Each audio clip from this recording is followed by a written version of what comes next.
And here I am, already playing again. It has been perhaps a day or two for you, sitting at home, watching the YouTube videos. I don't know when I'm going to actually upload these. But for me, it has been a mere seconds. A mere seconds. Brain rot. I like it. I enjoy the feeling of my brain turning to mush. Now, we're going to need quite a bit more influence before we can get another Cadre Fireblade commissioned. However, we're at 660 influence. It's not a bad cost. So,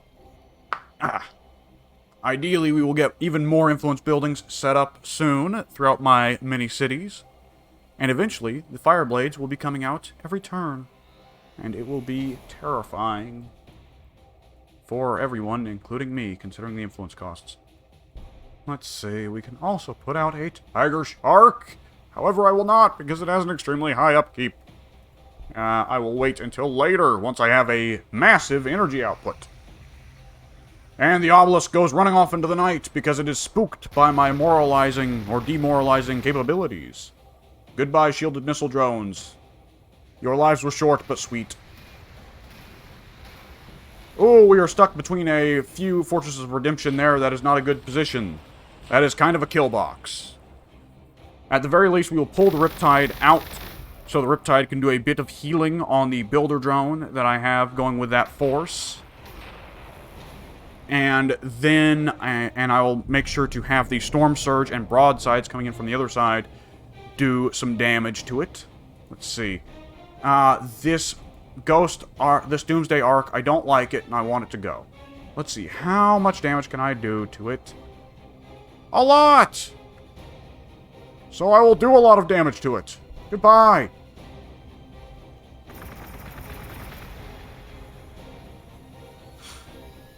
Very good, very good. These fire warriors are going to need to pull back. The Builder Drone will heal it right back up.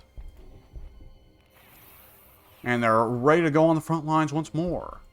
Okay, now these Basilisks, they have to go. They are a real problem. So does this Primaris Psyker, though. I'm really more spooked by the Primaris Psyker's ability to nuke vehicles rather quickly. I believe he has a spell that lets him do that pretty quickly, so goodbye! Okay, now I'm curious, how many cities does the Imperial Guard have? Because the Imperial Guard is generally not very good at spamming cities. They don't... the Orcs, I believe, can manage urban sprawl pretty well, because most of their military buildings provide loyalty.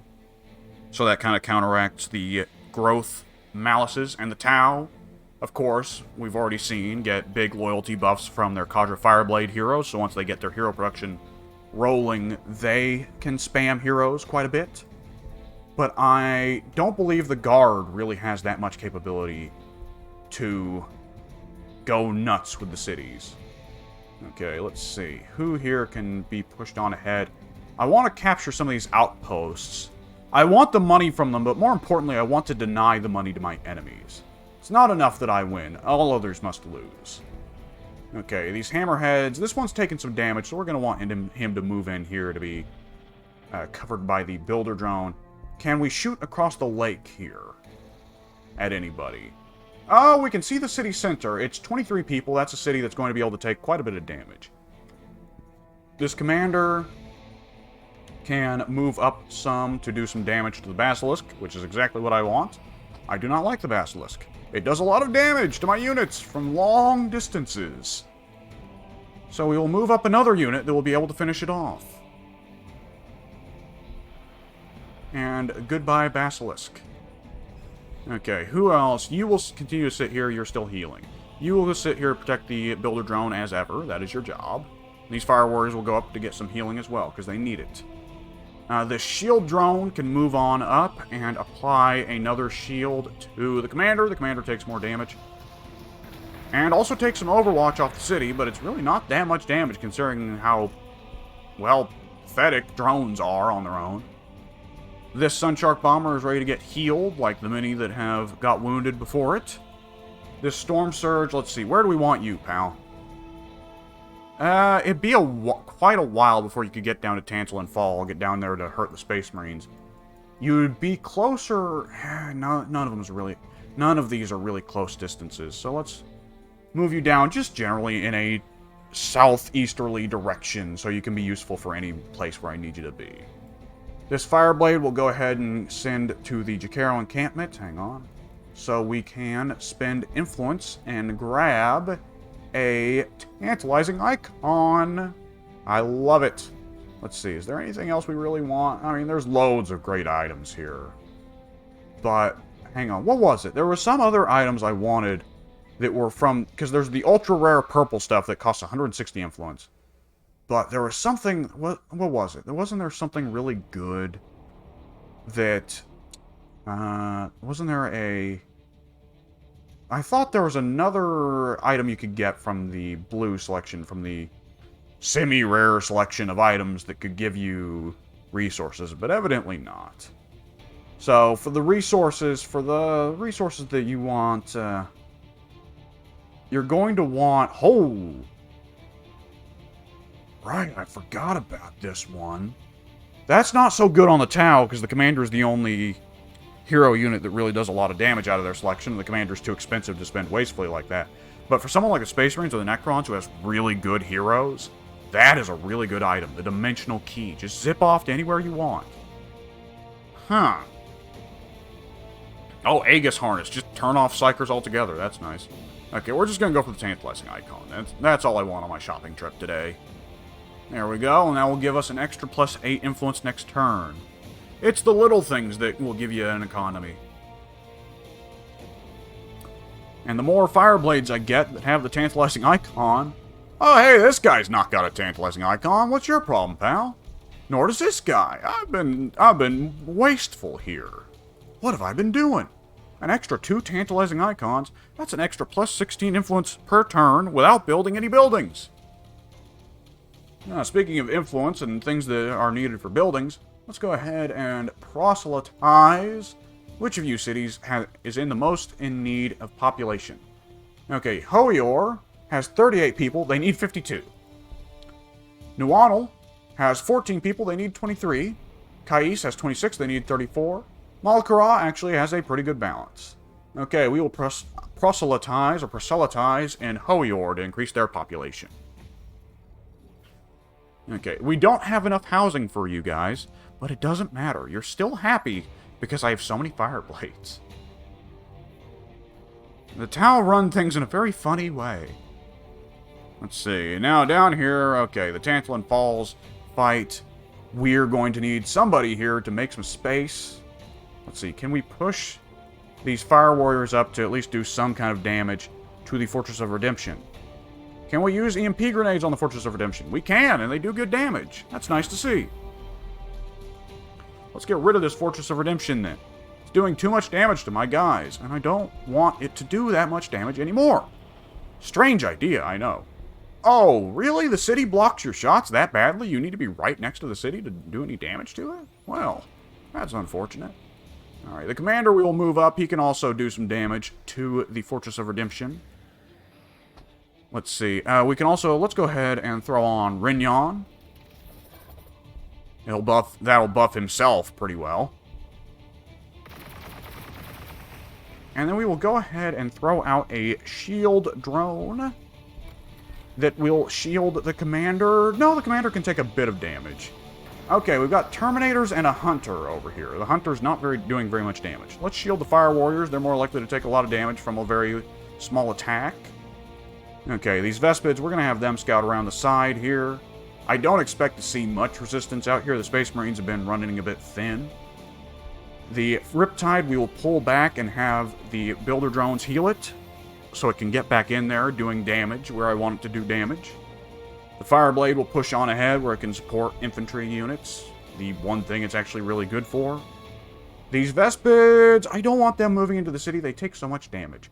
They're better as a rear guard. I'll have them fly in, those guys fly in, so that they can cover the rear of the Tiger Shark. The Tiger Shark will move on up, where it can get a better glimpse to do damage to the city of Tantalon Fall.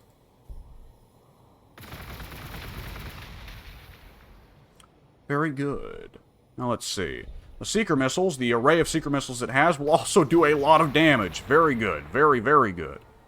Excellent. I like to see it. Okay. We've got hammerheads to move up as well. Now, let's see, what are we looking at here? This particular set of Fortresses of Redemption is going to be a problem in the future, and I can tell.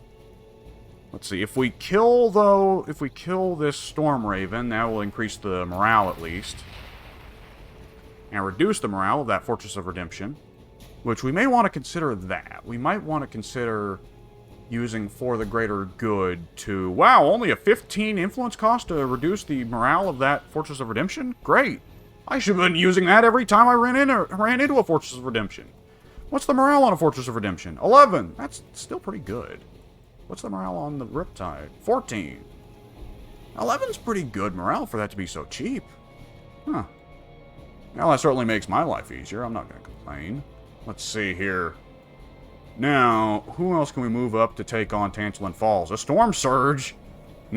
Oh, I love it.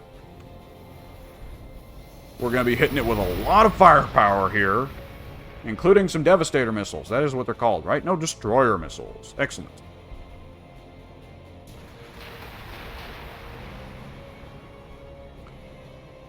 Whew! Very, very good. We are going to be able to remove the Space Marines from play and thus open up a considerable amount of real estate and outposts that will belong to us. Not that outposts are really that useful at this point, but hey. Okay, the shield drone will move on up and put a shield on the Hammerhead, so the Hammerhead won't take that much damage from the city.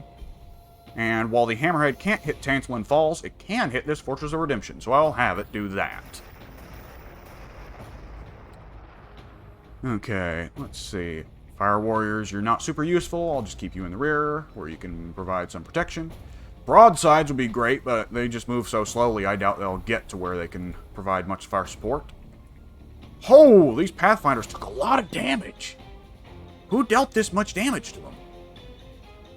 Okay, curious. I guess the Necrons are still waiting around the corner. They must be in range of one of the Fortresses of Redemption, but I couldn't tell you which one.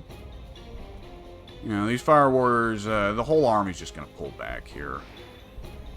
It's a little bit overextended here for the few units I've got. That Hammerhead that they used to have was nice. It might be smarter to have this Riptide be committed to that particular Fortress of Redemption. At the same time, this Riptide might be able to finish... No, it's not going to be able to finish off that Fortress of Redemption before it leaves. And this Fireblade is not particularly tanky, but he's actually got a full health bar, unlike the Pathfinders and Crisis suits, so I'm going to have him sit still for just a turn to cover the rear. Okay. Nuanal, let's see here. We've got a food building and an energy building set up, so now we should have maximum Utopia bonus. Now, we're going to want to put in more mineral buildings then. Let's see. And possibly more influence buildings in the future. Let's invest in minerals first, though, because if we invest in the influence buildings, that's going to be a hit to our Utopia bonus. So, let's see. The best mineral tile we have left that is easily within reach is this tile right here, so we'll invest in that direction and get more mineral buildings going. Meanwhile, the other two cities we have that can do things, Hoior, as always, is ready to produce more energy buildings, so that is what it's going to do. And it can also produce... well, let's not produce any of those things just yet. Now, Malkara has got a research building up. Good, that's probably the last research building I'm going to make in the whole game. Because those are just garbo now. They're literally useless. And I'm probably just never going to expand onto these ruins of Vol whatsoever, because they're just useless. It'd be nice if research still provided something past the end of the research tree, like it does in Civilization. But Gladius clearly isn't meant to be as slow or go on as long as I'm playing. So it would be kind of a moot point to introduce a mechanic like that for a system that the majority of people are never going to see. I mean, the majority of people start these long-running strategy games and don't finish them. So, let's see. Is this a very good tile? It's not a very good tile. Yeah, considering what I want is minerals, this is not a very good tile. So I will put a population cap building here as well for the extra Utopia bonus. And then after that, probably a loyalty building. Ah, Tantalon Fall has produced a scout. It's a little bit of an odd choice for a unit to produce when when Hannibal is at the gates. Now the Space Marines are just throwing absolutely everything they have at me, because now things have gotten kind of bad for them. Those Fire Warriors have taken a lot of fire, but I don't care because they can just go back and get healed. Thank you, Builder Drones.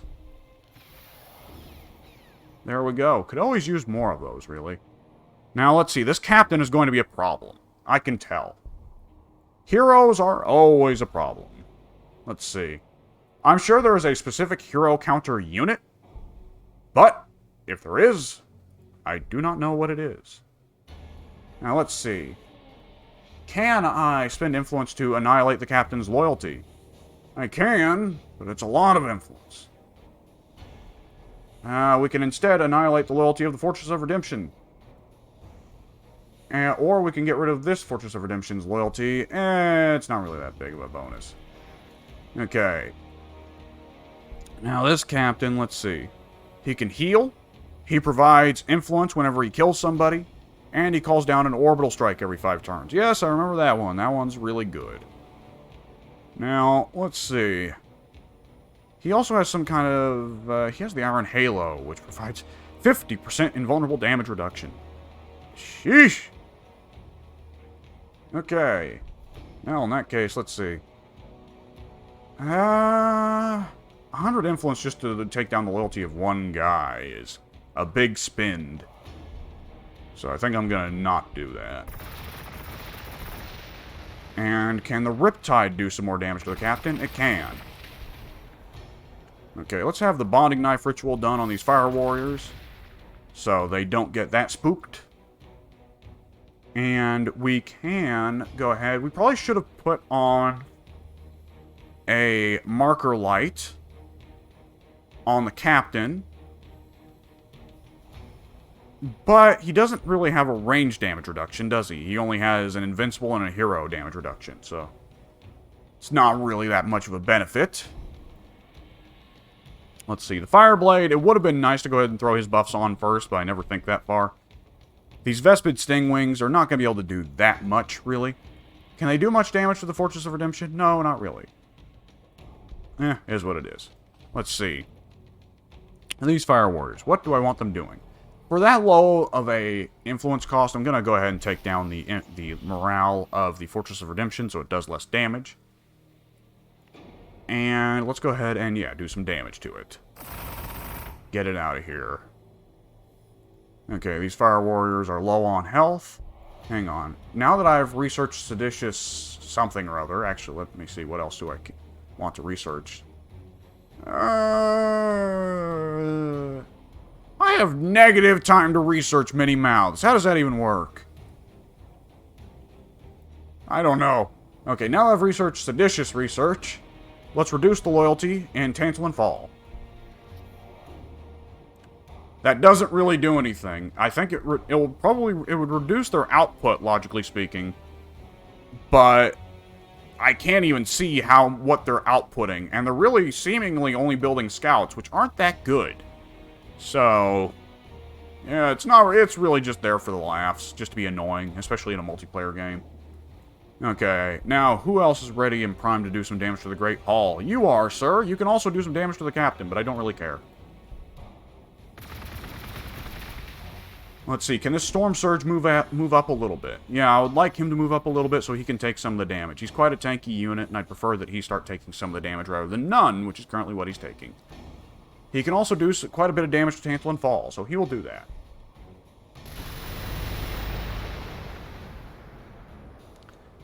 Okay, and we can just keep throwing some damage on the city here. Very, very good. The broadsides are ready to move in. Let's see. Can these broadsides move here? No, they can't. So we will have these broadsides move here, and these broadsides move here. They're kind of doing like an interwoven movement pattern there. And they can both do a hefty amount of damage to the Great Hall. At least considering that they're technically an infantry unit. So, the Great Hall of Tantalon Fall shall fall. And the Space Marines shall be dead. And let's have the Ethereal move in here and put on Sense of Stone. That way they will take no damage back for all the damage that they are dealing. Alright, the Ethereal can also heal everybody in this vicinity once every 3 turns. That is really good, and I should use it more often. I always forget the Ethereal is a really good healer. Yeah, I guess I'll just go ahead and use it now, because I won't remember to use it later. It's only got a 3-turn cooldown. It's unlikely the Ethereal will have any wounded units near and by him in that meantime anyways. Alright, now these Fire Warriors and Vespids are going to have nothing to do. This Fireblade, do I have anything for you to do, man? I don't think I do. Can you at the very least do... Oh my god, you do no damage to the captain. Whatsoever. Wow, that is absolutely awful. Dude. Alright, well in that case, just put down a shield drone so it can be used on the Riptide to protect it. Can at least cover for some damage on the Riptide. There we go. And the Fireblade, yeah, other than that, he's just going to do a pittance of damage to the captain. Oh yeah, I got the WCW title. What a pittance. Gotta throw in a wrestling reference. I'm in a bit of a wrestling mood right now. The Necrons look like they are pushing their units up a little bit to try and hit me. So I'll go ahead and have that Storm Surge sit right there and wait for them to come to me. Okay, we're going to be able to deal with the Imperial Guard city real quickly here. So let's see, which of you... the Storm Surge can probably take the most damage without being the end of the world. So I'm going to have him move up. And he's going to take the Overwatch from the city, or not. The city's just not going to attack him at all. What have the Imperial Guard even got left? Whatever, I'm going to take their outposts. I'll take a recalf leaf. Yeah, sure. I don't mind a good recalf leaf. A little bit of that. I don't know. Insert a drug joke of your choice.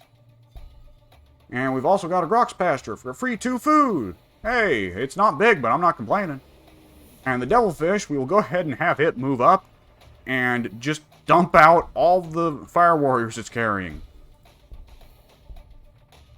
Well, not quite all of them, because there's not really enough room for all of them. But, at the very least, they can do some damage. And throw out a shield drone as well. And that shield drone will shield the Storm Surge. There we go. Very nice. Very, very nice, apparently. I don't know what my mouth's doing at this point. Let's see. We got the gun drones, the shield drones, and the marker drones. I could throw out the gun drones just to bother the city, but at this point, when you're this... You know, at this point in the game, the shield drones are better. We'll have the shield drone also move up, and wait, hang on. We will have it also apply the shield to those Fire Warriors, in case the city decides to fire on the Fire Warriors instead. This Devilfish can also throw some rockets out on the city, doing a surprising amount of damage. And these Hammerheads can move up close-ish, to do their own damage to the city. Very nice. It's a little bit odd to be sitting on the water and just bombarding upwards towards the city, but that probably has happened at some point in real-world, modern-day military history, so guess I shouldn't look at it too strangely. Okay, it doesn't look like the Guard actually has anything out here. Did they have more at some point? The Necrons just wrecked them, or did the Guard just settle one city and wait till super late in the game to settle another? I don't know, you can never entirely predict the AI. Okay, the Builder Drones are going to keep healing this Hammerhead. And that Hammerhead is going to be primed to then provide some kind of missile support to the force attacking the Imperial Guard city. At the same time, providing some kind of rear guard service would probably be smart, especially with the Necrons camping out there. So let's see, does the Necrons... Oh, Siren Caster! I love Siren Casters. They're my favorite thing. I'm going to take that as soon as I can. Let's see, the Sky Ray is going to sit right here, as it always does. These Fire Warriors, are there any outposts I see in my vicinity that I should be capturing that I haven't captured? I don't really see any, but I'll send them with a Hammerhead so they can at least provide some kind of support. These Fire Warriors are going to camp out here until they get healed. This Commander can move, let's see. He does not have a jump pack, though, so he doesn't have the ability to just jump into the city like I'd quite want him to. This coastline here is very unscalable, so my floater units are, and my jetpack units are not going to be able to just go up the beaches of Normandy here like I would quite want them to. And let's see, who's the last set of units I have got that I have not touched? Ah, this Sunshark Bomber still needs a healing. Excellent.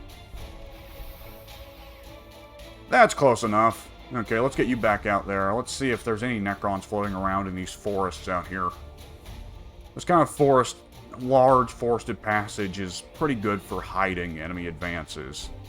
So, I need to be careful about that. Now, let's see. We want this force to continue to pull back, but we don't want them to pull back into the enemy Necron forces. So, that's a difficult choice. And this Riptide will go with them. Eventually. And who is left? Right, these Fireblades that haven't gone shopping yet. Let's see, this Fireblade has got himself a Tantalizing Icon. That's exactly what I wanted, so we'll tell him to sit. And let's see, we got these two? Yeah, two Fireblades that have not picked up any Tantalizing Icons. So, I will go ahead and have this one go shopping. Hang on, let's see. You shall go shopping, and you shall pick up the Tantalizing Icon. There we go. And this guy will sit out the turn. That extra Tantalizing Icon, that's an extra free 8 influence, means that the Cadre Fireblade, since they... Hang on, what's the upkeep on a Fireblade? 1.5 food, 3 influence. For all intents and purposes, the Fireblade starts to pay off his own upkeep, and he only costs a food upkeep, which is obviously not a problem in my current situation, if you look at the kinds of money that I'm rocking at the current moment. I will not be building any airplanes, because I still don't have the energy economy to support one. Support anymore. I've already got 2 Titanic planes rolling, and they do very good damage. I'd love to have a third, but I'm going to wait until I can actually afford one, because I don't want it to wreck my economy. Now, let's see here. In Malkara, I'm going to put in a loyalty building, because that will also be a big Utopia increase to the city, and that will be quite nice. Meanwhile, in Kais and New Onel, both of them have finished whatever they're building. So let's see, here in Kais, we can go ahead and put in maybe another loyalty building? No, I put in a loyalty building, okay. Let's see, well, this Skull Altar provides influence in its vicinity, so I might put in another influence building right next to it. Because it doesn't look like Kais can expand anymore around this Jakaro encampment, so I'll go ahead, yeah, and put another influence building in right here next to this Skull Altar. Excellent. And New Onel can get back on the mineral farming. So they will go ahead and put that one in right there. And we will wrap this turn.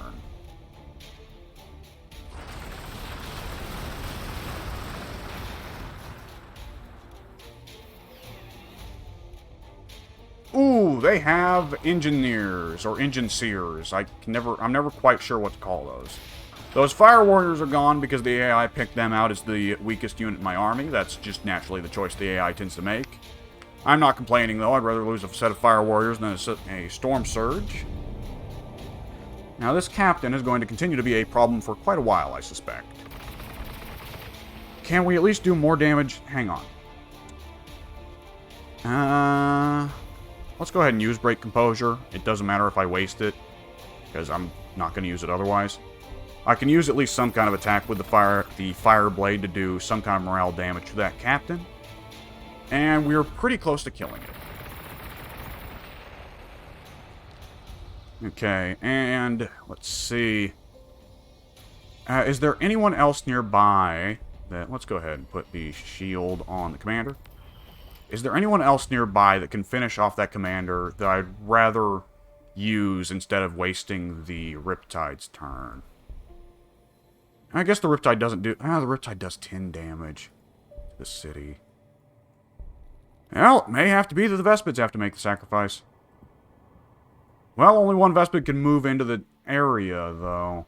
These Vespids have bad morale because they've been close to Fire Warriors that have died. So these Vespids could do more damage. Yeah. So I'll have them move in. Oh, hello, there's a Hunter. Is that going to do Overwatch? It's going to do Overwatch. But it does no damage. Oh, can't complain about that. Very good. Now, is there anybody else here that can move in to finish these guys off? Let's see. Finish healing these fire warriors so these fire warriors can get back in there. Now, let's see. Hang on. Hold control for max damage. 5 damage, that's not bad. So, I'm going to move these fire warriors up. Who here can finish off? I guess the captain will probably get... We can kill him next turn, but he will get in one more attack. His orbital strike hasn't recharged yet, though, and that's the worst thing. Ooh, he does have healing surge. Yeah, he has to go. Alright. That sucks to have to waste the Riptide's turn, but what can you do?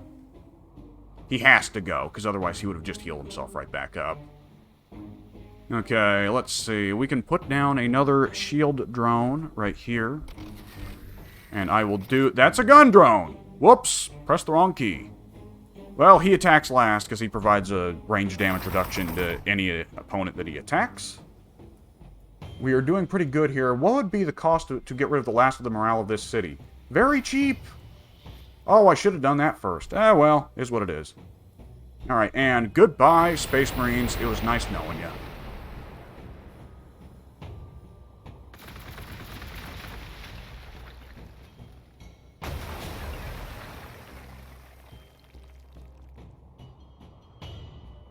In the end, the Empire's martial heroes fell, their might and fervor proving inadequate in the face of a stronger creed. If only they'd heeded our entreaties. If only we could have talked to them. What warriors they could have been for the good, rather than for mankind's narrow dreams. Oh, but their units are still left as neutrals, as barbarians. Really? Huh. That's interesting. I did not... I must have seen that at some point before, but I didn't remember that being a thing. Okay, well, let's go ahead and get rid of them anyways. The Fortress of Redemption, though, are gone, and that is the primary reason I wanted the Space Marines off the board. And by getting the Space Marines off the board, we've opened up a considerable amount of real estate. Now, this kind of snowy province, I'm not so big on. It's mostly good for research, and research is no good at this point in the game. Let's see, we can move these Fire Warriors up, but they will probably have quite a bit of damage done to them by the remainder of the Space Marine forces. Let's see. This broadside also can still take a move. He doesn't have any targets for the Seeker missiles, though. Has he not? Oh, I thought he had already used his attack. I guess he hadn't. Well, in that case, he can do quite a bit of damage to the... that's not a lot, but it's better than nothing. Any kind of damage against Terminators is good. So we can go ahead and take all the outposts that those guys had claimed for ourselves. Let's see. They have a mineral outpost, which I've been looking for a mineral outpost for so long. But sadly, it's on a snow tile. Which is not what I want. We'll keep looking. I don't think I've seen any mineral tiles on volcanic yet. Yeah, we've got it. This is a pretty good city spot still. If I do want to set up a 5th city, which is... I'd be going insane if I made that decision, but in case I do go insane, that's a good spot. Okay, let's see. Now up here, the city of Oppidum Viridium, which we are going to want to go ahead and use the morale reduction on if we can, because evidently that's really good against cities. Oh, but we may just go ahead and annihilate this city in one turn anyways. Can we have these Fire Warriors go in and kill these Tech Priests? They can at the very least do some damage to the Tech Priests, so that's good enough. Okay, let's see. Yeah, just all around solid amounts of damage, but unremarkable. We can spit out another unit of Fire Warriors. Very, very good. Let's see, can we... If we move here, we would get to... Yeah, we can move these guys up here, and they can do a bit of damage as well. And spit out one last unit of Fire Warriors right here. We're probably going to need more Devilfish. As many units as I'm going to be needing to move. Let's see. The Razor Shark Strike Fighter is not very good against cities, so I'll just have it looking around for anything else the opponent has left out milling around here. We're now finally getting to the cleanup stage, I feel. Which is what I wanted to hit. Now, is there anybody that can finish off this city in one last fell swoop here? The Tiger Shark can probably do it. Yeah. Hang on, let's see. Hold control for max damage. Yeah, the Tiger Shark can do it. Alright, goodbye, Oppidum Viridium. Is this the only Imperial Guard city? We shall see when it falls.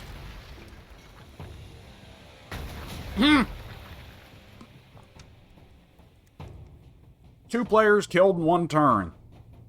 Yeah, we're doing good. Yeah, now we just need to collapse our forces around the Necrons, and it will be over. I don't know how many obelisks and monoliths they have sitting around, but... Let's see, what are you? Are you flyers, or are you just floaters?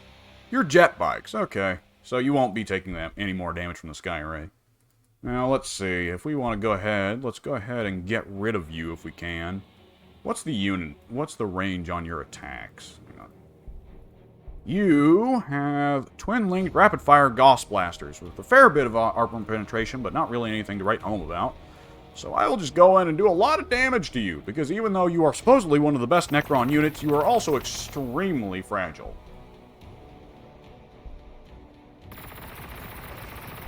And that is goodbye to those Tomb Blades.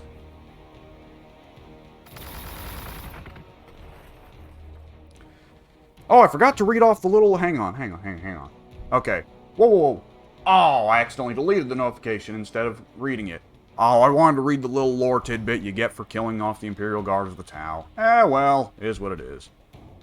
Okay, this Builder Drone still needs to finish healing that Fire Warrior. Excellent. Now that Fire Warrior will push ahead towards the Necron's general direction. Okay, and we will just keep the Sky Ray sitting right there. Okay, Pathfinders. Yeah, we've got a lot of units here now that they're just sat here doing nothing because the Imperial Guard got wiped out.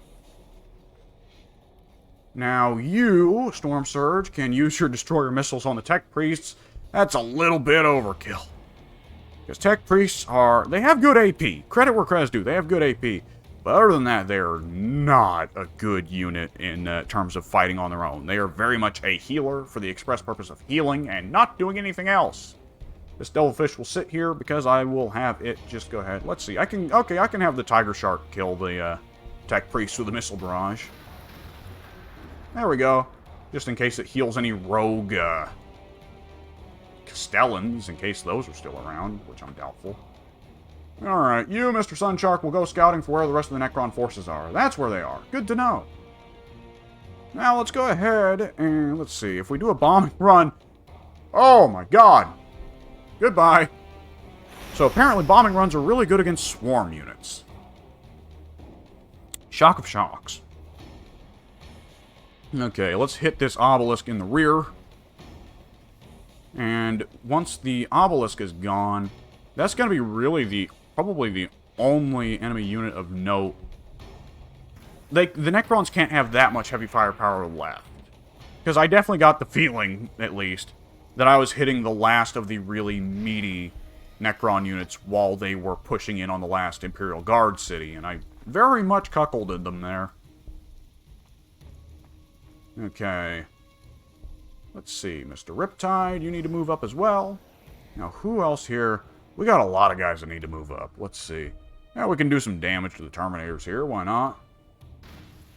Throw out some Seeker Missiles. And let's see. We will also throw out some gun drones? No. Marker drones? Perhaps. And these should at least distract the Terminators for a little bit. At the very least, they can go and soak up some Overwatch. And there they go, doing just as I said they would. The Commander is ready to level up to level 8. We will invest in Renyon, and then a little bit in Calyon as well.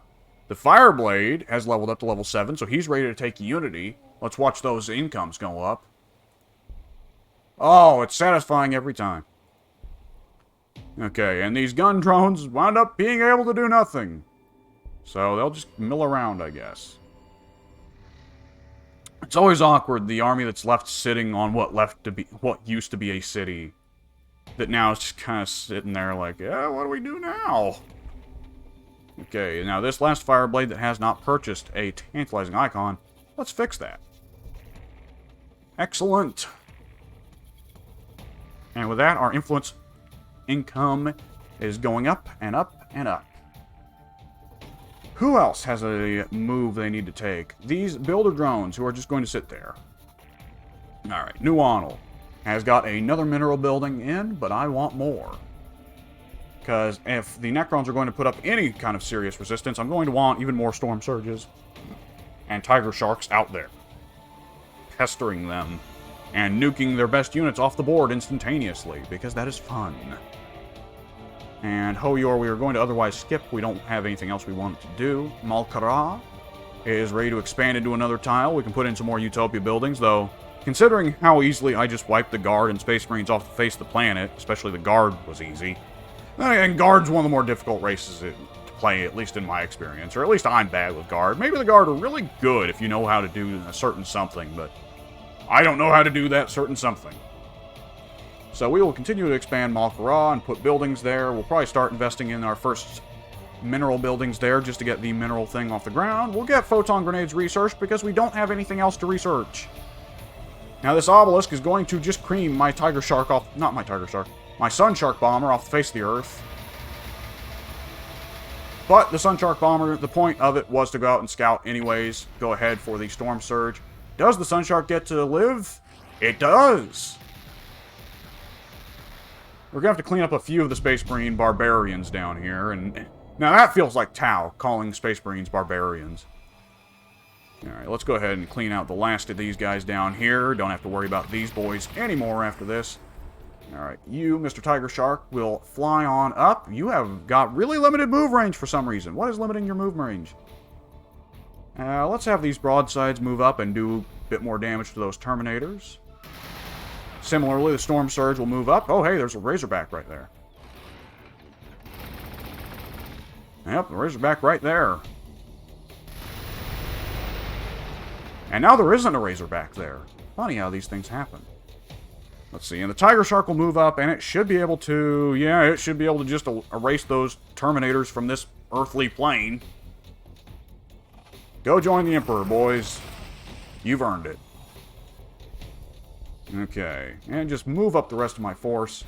And we can finally start hitting some of those spots on the map where there were those Fortresses of Redemption that were being such a pain to deal with.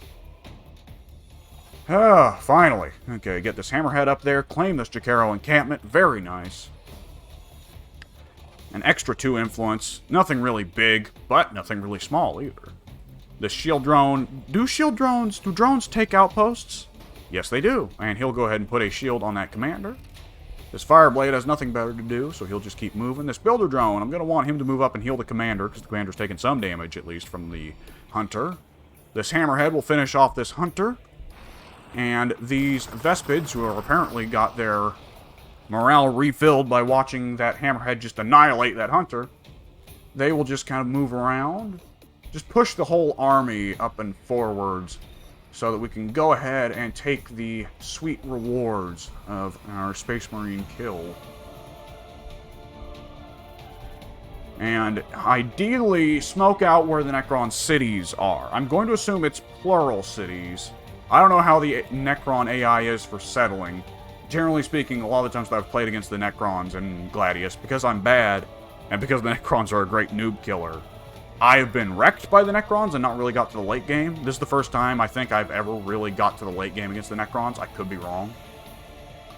Okay, this Sun Shark can retreat somewhat. We'll definitely use Jink, though I don't think it'll save us. And we will have the Storm Surge march up and ideally take the focus off of it. The Storm Surge will not be able to save it. That is unfortunate, but the Storm Surge can nonetheless get rid of these heavy destroyers instantly. Now, who here can do the most damage to that obelisk?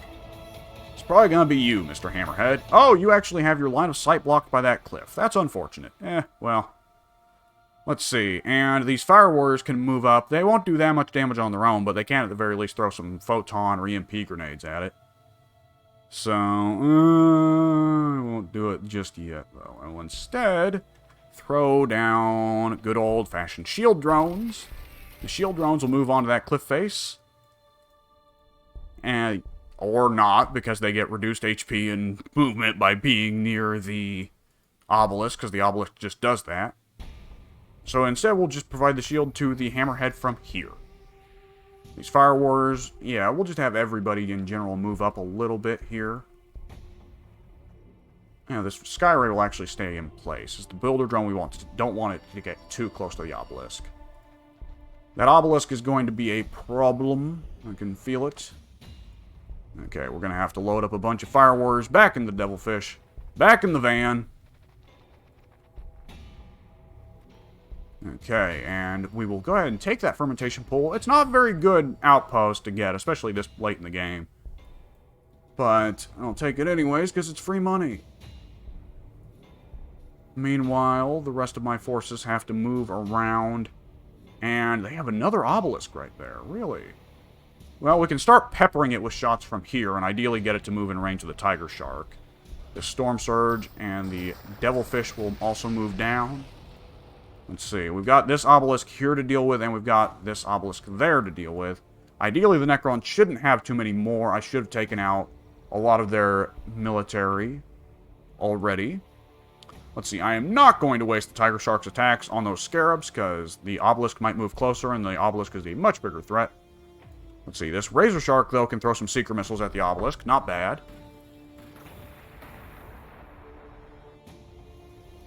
And these Fire Warriors will continue to sit here until their buddies have healed. Same for the Fireblade. The Riptide will heal right here in this forest, at least just to buy it some time. The Ethereal here can level up. He is at level 9, so he is ready to put another point to Storm of Fire. This Fireblade has got itself an tantalizing icon, so he is now ready to retire. We hired him, we sent him out to do some shopping, then we told him to retire. Boy, it's an easy living, huh? Okay, let's see. Now, here in Hoyor, let's see. At this point, I should consider going ahead and splurging for another Tiger Shark. It's unlikely I'll get the time to use another one anyways. We're going to want more power buildings here, more energy buildings, so let's go ahead and use up this slot over here. I've been reserving for a power building for probably the entire game. And we will go ahead and skip the rest of that city because I'm not going to put out a Fireblade. I simply can't afford one from the influence cost for the moment. Let's see. Also, thinking about that, let's go ahead and proselytize, testify in Hoyor. Malkara has expanded into another tile. Let's go ahead and get a mineral building down. That's what I wanted out of this city anyways. And we'll also provide the Utopia bonus to Malkara, increasing its output of all things ever. Meanwhile, in Kais, they are ready to put in another building. They've put in another influence building surrounding that skull altar. They're curious, though, why it makes them crave blood all of a sudden.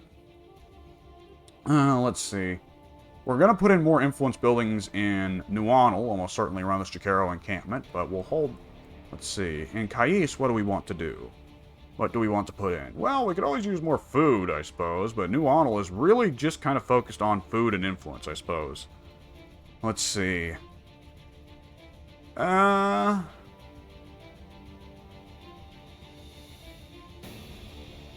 Nuanal at this point get better influence output than Hoyor? Hoyor is producing a just sheer unmodified 48 influence from its buildings. And then it's getting an extra 16 influence from terrain bonuses and 38 influence from loyalty bonus. Kais, hang on, let's see. Let's just directly compare it. Whoa, okay. Okay, it's, yeah, 48 from buildings. Kais is producing 51 from buildings. Okay, so here's the question. Can Kais... No, Kais cannot take... Okay. I was thinking for a second that Kais was close enough to take the Jakaro encampment off of Hoyor's hands, but they cannot. Well, I'm not really hurting for food, and I can always use more influence to get more Fireblades, because that will increase my output of everything. But I don't really have any more super good influence tiles. No, it does not appear I do. And Hoyor, well, barring that, we can just put out more food buildings. We really just can. And what can we spend food on? Do we spend food on mechs? Yes, we do.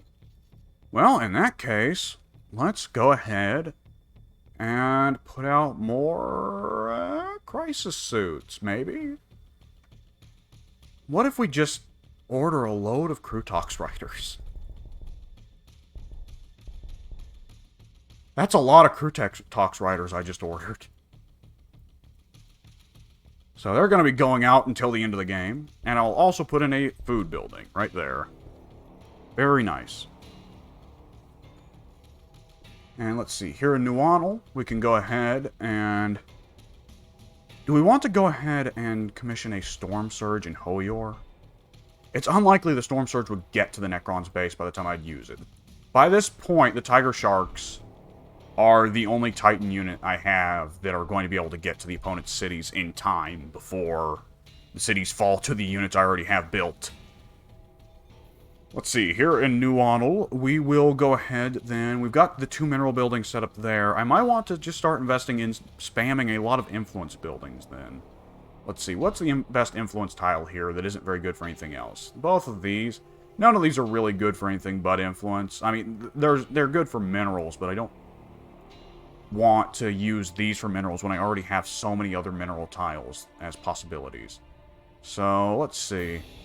If I expand in this direction, there's another good mineral tile right there. So I'm going to expand in that direction, put in some influence buildings, then expand to that tile and put some mineral buildings down there. Assuming the game even lasts that long, which I assume it will take me that long to at least find the Necron base. Am I down to just last 3 techs? I am. Drone controller counter equal under the sky. I'll take that. It's unlikely I'll need to use it, but just in case I do end up needing to use it, I'll take it. I don't even have to spend influence on minerals to cover that anymore. So that's how well my economy's doing. I'm probably just going to let the influence output increase until I can get another Fireblade at this point. Unless I can find a Necron city that quickly.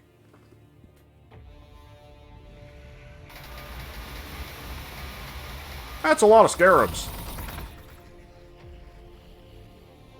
Oh no, that's not a lot of Scarabs. That's just the Scarabs that are on the other side and they've just moved over. Whoa, where did I lose all that morale? It must be the fear from the obelisk. Okay.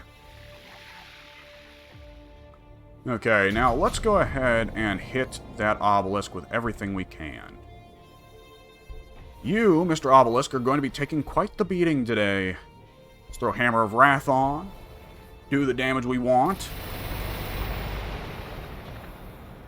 Good, good, good. And let's hit him with some Destroyer missiles as well. This Hammerhead is going to be ready to move in and finally do the damage I wanted it to begin with. There we go. And it can throw some Seeker missiles on there as well. These Fire Warriors are going to do a lot of damage to those Scarabs. Wow. So is the Fireblade, though. And the Fireblade is more useless in most situations, so I'll let him do most of the damage. And then these Fire Warriors will finish it off. Very good. Alright, now these last few Fire Warriors, they're going to move up here. Let's see. The Builder Drone, we will let the Builder Drone do a spot of healing to these guys. Does anyone here, let's see, no one here has some free drones they can just put out. Let's see, now this last obelisk has gone missing. Because the AI does not want me killing it. Oh, there it is. Hello there. Sheesh, that thing is frightening. Now, let's go ahead and apply Jink, just because it might save this Razor Shark from dying. Not by much, but at least by some. Now, these Hammerheads, we're going to keep moving them up to have them poke at the obelisk and cause it some trouble. Do I want to spend the influence to reduce the loyalty of it? Not really. Yeah, let's see. What's the cost? 89. No, I'll pass. This Hammerhead, it can follow, but it won't do much. It won't be able to do any damage, so we won't have it follow. This Tiger Shark can move in to do a lot of damage, and it's a tanky unit, so it won't take that much damage in kind. Overcharging the weapons does less damage. I really have run out of situations where the overcharge actually does anything. So the Tiger Shark will just do the absurd amount of damage it does normally. And also throw on some Seeker missiles. Sheesh, the obelisk is almost dead within a single turn. I guess I threw in some extra shots earlier, so it's not a single turn, but it's pretty close. We can more or less advance unimpeded here now. It seems like they've just been more or less wiped out here. They've got the 2 obelisks left, but I just need for my titans to bring them down. Oh, right, these guys. Yeah, yeah, you guys are probably just gonna sit here doing nothing for a while. Oh, hey, some Praetorians. I don't want you here. Go away now. Let's see, can I go ahead and... let's go ahead and throw on Break Composure. And then, let's see. Yeah, do some light damage that way to the Praetorians. The Fire Warriors can do... hang on, how much... oh, the Fire Warriors can finish them off. Okay, that's good. I'll take that. That's an acceptable solution. Now, they'll take some Overwatch, but evidently it ain't much. And there goes the Praetorians. Yeah, I've really just got kind of the whole map covered by now. Ooh, Grox Pasture, I'll take it. Grox Pastures are good. Extra food. It'd be better to settle a city on it, but I doubt I'll be doing that anytime soon. Okay, now we just go the slow march until we find a city. And the whole army will be participating in this march. By this point, nobody really needs to be that worried, it seems. If we're just dunking on the strongest unit the Necrons have, you know, we're in a pretty good situation.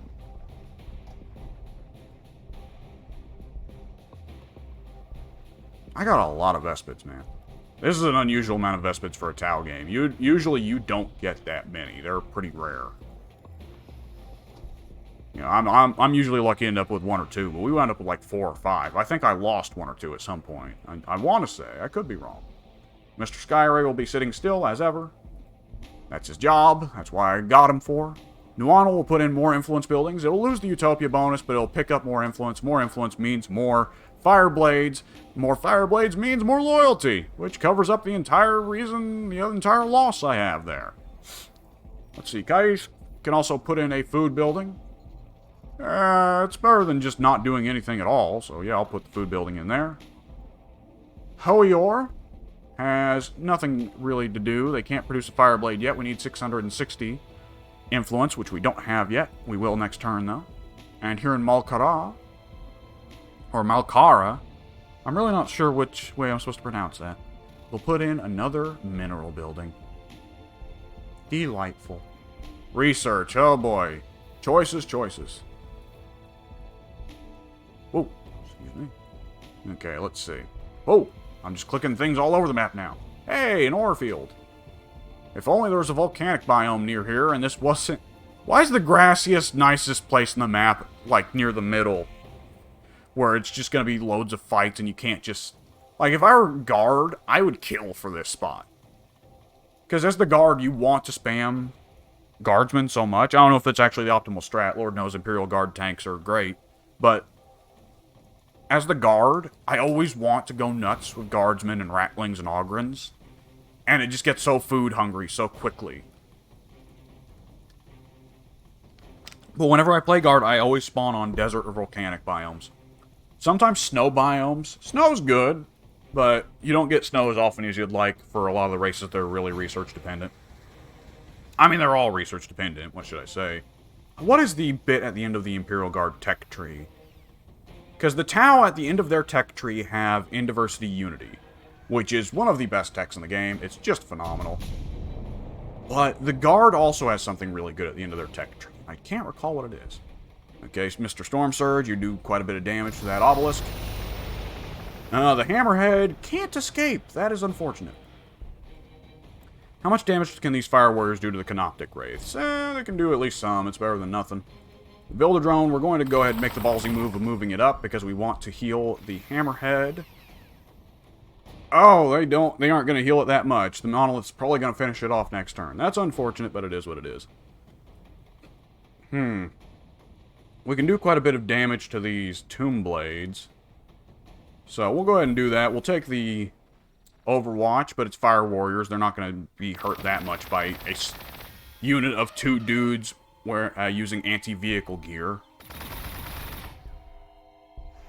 Meanwhile, the Commander is going to just about wreck them immediately. So that's nice. He can also proc Renyon.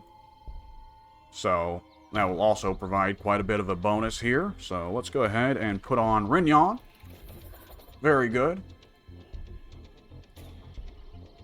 And we will go ahead and finish these Tomb Blades off. Very good.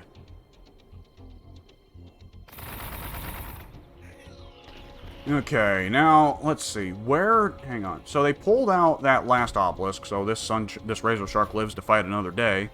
The Hammerheads will then scout out, where did that obelisk go? Hey, we found a city! Very, very good. Very, very good. Let's see. Let's not push into the city just yet, though. Triarch Praetorians? Oh. Well, that was certainly an attempt at damage. Let me show you what I got. Whew. A better solution. That's quite a name there. More Triarch Praetorians? Really? They're going to do a bit more damage. Oh! That's incorrect. Triarch Praetorians actually do more damage to the Tiger Shark than they do to Hammerheads. How's that work? I don't know. It's weird, but it is what it is. Let's see. The Pathfinders can do a bit of damage here, especially if they overcharge their weapons.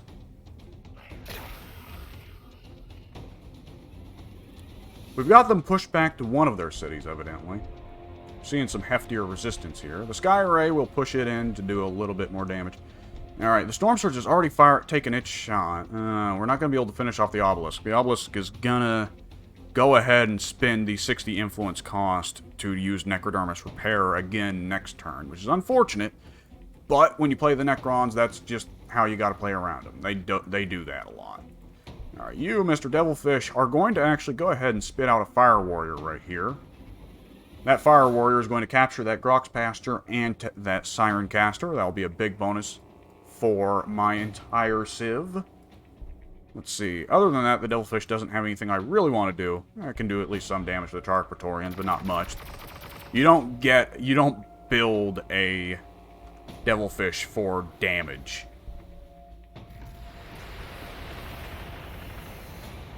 Can we throw out one last unit to do a little bit of damage to finish these Praetorians off? The Devilfish would be able to spit out one last unit of Fire Warriors.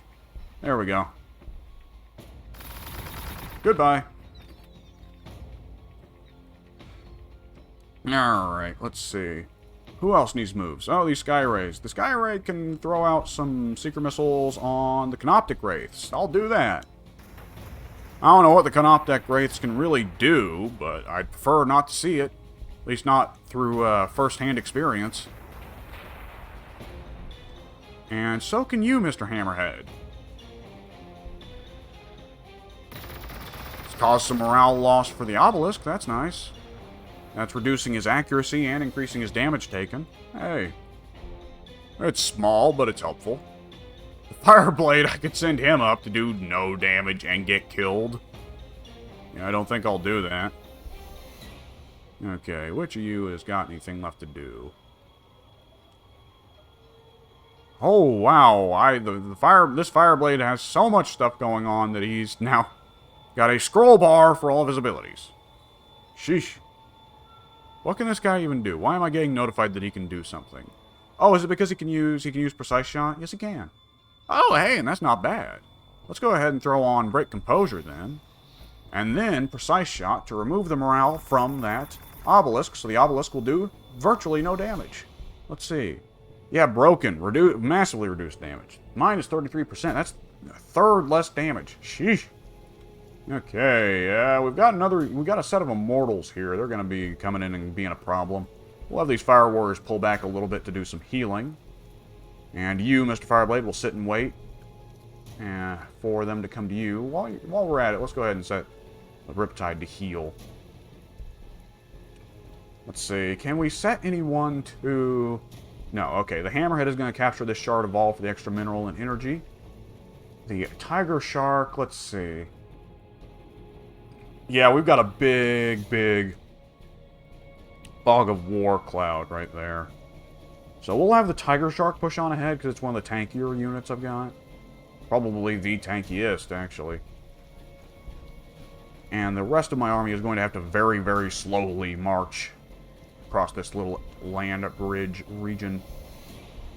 Say that a lot when playing Gladius or Civ. Land bridge. It's not a common phrase to use otherwise. How often do you see a land bridge in real life? Well, it's probably more common in Europe or Asia, but in America, which is where I'm from, if you can't tell by my accent, not a lot of land bridges up here. There's a historically relevant land bridge up in Alaska, but it's underwater now.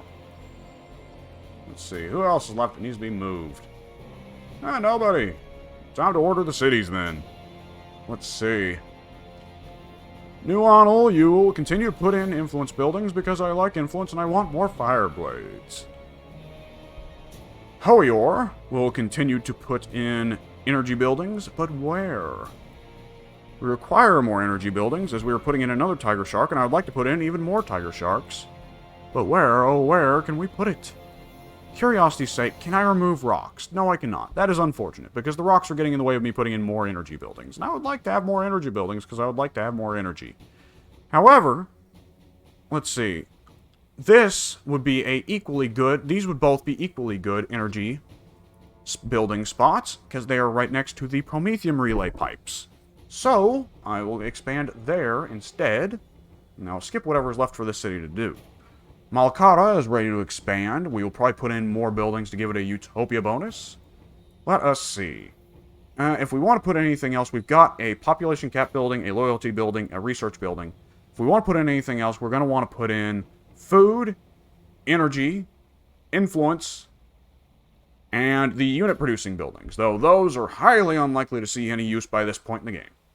Let's see. If I wanted to put in a food building, it would be least terrible on a spot that's not going to produce me all that many minerals comparative to the rest of the city. Anyways, so it will be going right here on this Necron tomb. And I'll put down a food building and also a power building to get those Utopia bonuses up and ready to go. And probably, does it have 3 building slots? It does. Now I'll be putting an influence building there for the Utopia bonus as well. Okay, now let's see, just to go ahead and get some influence spent. Let's see, I will proselytize, no wait. I will get to work on a Cadra Fireblade for the loyalty. And then I'll proselytize for Hoior and put that population back up. Now, is Hoior's population declining at such a tremendous rate that it's countering all of the proselytizing I'm doing? That's a good question.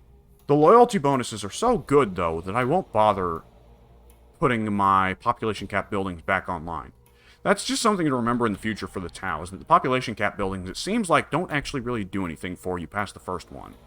However, I'm sure that in the technical mechanics of the way the game works, I am wrong on at least some level. I'd be curious if someone who does know that, if you watch this video and you do understand that population cap system better than I do, it'd be nice if you could explain that in the comments, at least somewhat. You know, a little quick thing that wouldn't be any trouble, though if somebody wants to write a full essay down there, I wouldn't mind to read that either. We have a Necron Lord. I hate Necron Lords. They take so little damage, and they heal so much. You have to hit them with Titans, or else they just don't die. I hate them. Okay. This Fireblade can throw on a little something, but, the majority of the damage we're going to have to assume is going to come from, Fire Warriors. There you go. And we will have these Crisis Suits finish these guys off. Goodbye, Immortals. Alright, now let's see. We can do a fair amount of damage to either of these units. Let's do it to the Triarch Stalkers. The Tiger Shark will move in and finish off the Triarch Stalker? Oh, no, let's finish off the Lord. Goodbye. They just heal so much. You have to get them off the field if you can. These Fire Warriors don't have much to do. Let's load them back up into the Devilfish. Oh, wait! I forgot what I was going to do with them. Ah, well, I'll do it with these guys instead. Alright, so these guys are going to take that Grox Pasture and that Siren Caster. Now, that is a loyalty increase in all of my cities. Very, very nice. How much of a loyalty increase is it? +2 loyalty. That's not bad for it to be something that is more or less free. Okay, let's see. This hammerhead will move up, and it can do some damage to the city of Abdukamun. However, let's see. Let's make our choices before. Let's think about our choices before. Wow, there's a lot of, oh, what's the name of that visual effect? The colors have been dulled a lot. The colors get really dull when you switch over to snow biomes, and it's visible when you switch over to any other biome. How the lighting just changes, the colors just change immediately to be a lot more vibrant. It bugs me that you can't step on other titans with the Storm Surge. Oh my god, are the Fire Warriors really going to do that much damage to the obelisk? They're just about going to kill it. These Fire Warriors are going to go home as the ultimate war heroes. So is this Fireblade. Sheesh. 14 experience. Is that enough for him to get up to level 10? No. Well. Okay. The rest of my forces are ready to move on Abdukamun. Let's see. This builder drone can go on over here and heal these Fire Warriors. These Fire Warriors are ready to get back in action then. And we will just be moving on over. Is there anyone else who can move on over? Yeah, the Sky Ray stays, of course. Good old-fashioned Sky Rays. These Pathfinders can move on. Let's see. The Devilfish can move up a little bit. We don't want it to move too much in range of the city. At the same time, it can do some nice damage to the Triarch Stalker here and probably finish it off with Seeker Missiles. And I always find it so funny that there's just a Necron dude camping out up there. One thing that folks have to understand is that when I first was interested in Warhammer 40k, Dawn of War Dark Crusade had just came out. I don't know what kind of time frame that was. I want to say it was about 2004, 2005. But when Dark Crusade came out and the Necrons were the hot new thing in that game, the Necrons back then were just, soulless robots with no personalities. And they pretty well had warriors, they had immortals, they had pariahs, they had destroyers, they had the lords, and then they had the monoliths. And that was really it. Well, scarabs. They had scarabs. So all this crazy stuff the Necrons get now of these crazy Egyptian-styled snipers and melee guardian warrior guys, the 8 different varieties of monolith you can get, the weird spider mechs and doomsday arcs and ghost arcs and doomsday barges and the battle scythes, the tomb scythes, whatever. I've never quite got used to it. In my head, Necrons are still the guys who entirely build around just big hordes of Necron warriors slowly marching in your direction. And boy, were they slow. Let's see, who's left that hasn't made a move? Alright, you, Mr. Razor Shark, need to go and get yourself healed. You are on the door of death, as it were. These crew talks with a movement of 3 and infiltrate will very slowly make their way to the front line. It's unlikely they'll get there by the time the war is over. Oh, all these guys are ready to make their moves. Okay, let's see. Push on ahead with all these boys. And we can come very close. Whoa, hey, what's that? There's wireweed stink here.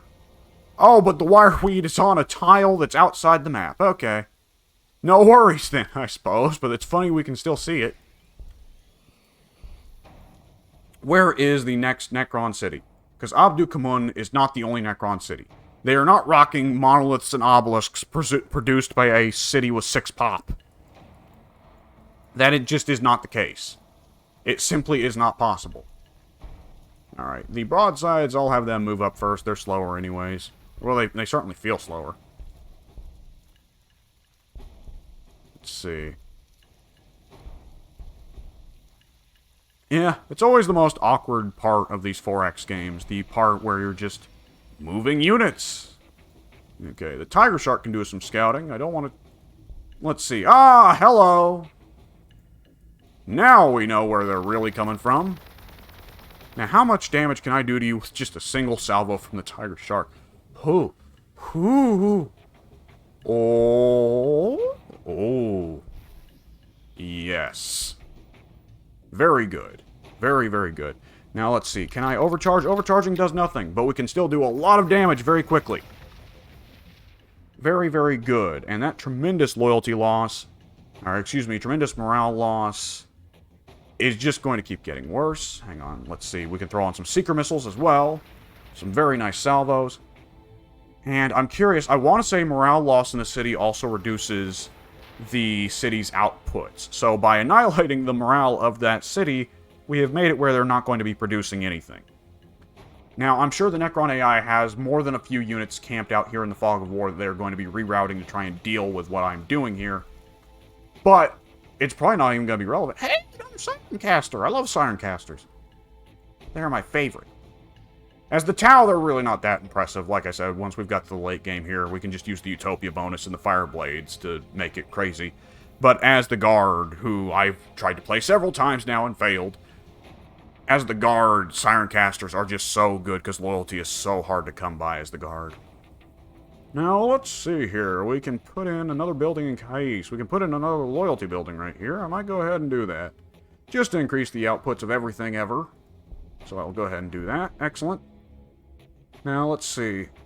In Nuanal, we can put in another influence building. So that's what we're going to do. Get that influence output up so we can get more Fireblades, so we can get more of everything else. However, we are ready to put in even more energy buildings. We are now very solidly at the point where all the cities are specialized for certain roles, which for Tau is not really a possibility at all in the early game. But once you get to the late game and you've got Indiversity Unity and you've got the Fireblades, it's very much a possibility. It's funny because by that point you're starting to turn into the way that the Mechanicus plays, because the Mechanicus... I mean, it's just good to have specialized cities because of the differing biomes. But, like, the Mechanicus, who are the complete opposite of the way the Tau are in the early game and mid-game, where they want the most specialized cities ever, they do not at all want their cities to have a lot of diversity within their borders. They want every cog in the machine to have a specific purpose, and it only does that purpose and nothing else. Okay, let's see. So, here in Malkara, we can go ahead and put in more Indiversity Unity buildings. That's what I wanted. I'm going to put in a food building. I'll put in an energy building first. It's more likely to be useful. So we'll put that energy building in. Keep upping the loyalty there. You know, I'm almost humoring the idea of having Kais put in a builder drone. Just because, you know, there's so much city here. There's so much here I could expand into, and it'll give me at least something more to look into, like what's going on with Malkara. And it'll allow me to build units closer to the front lines as well, which would be convenient. Okay, that Storm Surge just killed a unit I didn't even know existed. Where did you come from? Oh, right, the Necrons can spend influence to have their units teleport. Right, that's really nice. Boy, the Necrons get all the toys, don't they? I wonder how it is on the tabletop. Oh, wow, well, so much for those toys, huh? Later. Alright, Riptide will push on ahead. Whoa, hey, a Necron Lord. I hate these guys. Let's see, Mr. Fireblade will be camping out healing, so will the Fire Warrior. These Vespids can come up, and they can at least contribute something. Are the Necrons just going to start teleporting units all over the map as a way of trying to deal with what I'm putting them through? That doesn't seem like a logical solution to your cities getting pressed upon so hard as I'm doing right now. Oh, I've got a Storm Surge, a Riptide, and a Tiger Shark in the same army here? Oh, that's brutal. Yeah, this is... Oof. Sheesh. Yeah, this is pretty nuts.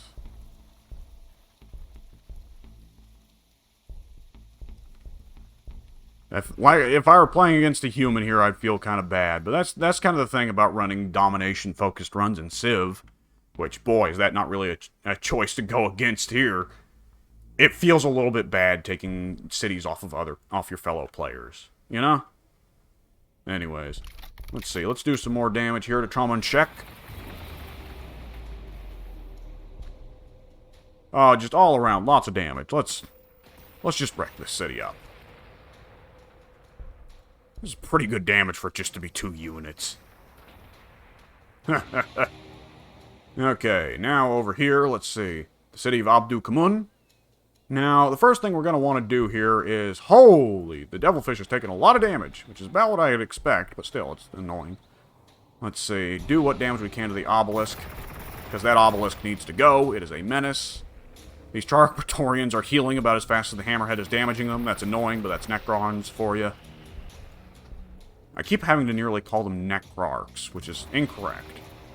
Hang on, we can get rid of... Can we get rid of the obelisk in 1 turn? No, we can't really. Oh. Alright, well, in that case... Well, I still want the Storm Surge to move up, just because it's otherwise kind of a waste of a turn. And we'll have the... Oh, excellent. The Tiger Shark can also move. No, he can't. Well, whatever. He'll do some damage. And there goes the obelisk. Abdu Kamun will fall next turn. Oh, wow. Gone. Deleted. Okay. That's just a funny death animation. Just seeing it set, like... Any death animation where the character or vehicle... Like, there's no in-between. It just goes from living to dead in an instant. Is guaranteed comedy.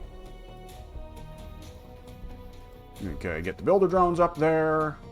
Get the Sky Ray up here. Get these Fire Warriors up here. Get this Razor Shark right here, where the Builder Drones can heal it.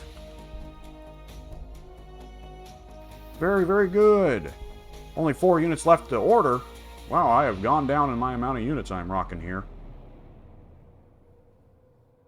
These Pathfinders don't really have that much to do anymore. They need to heal anyway, so I'll tell them to heal, and by the time they're done healing, the game will be over. Ooh, excuse me.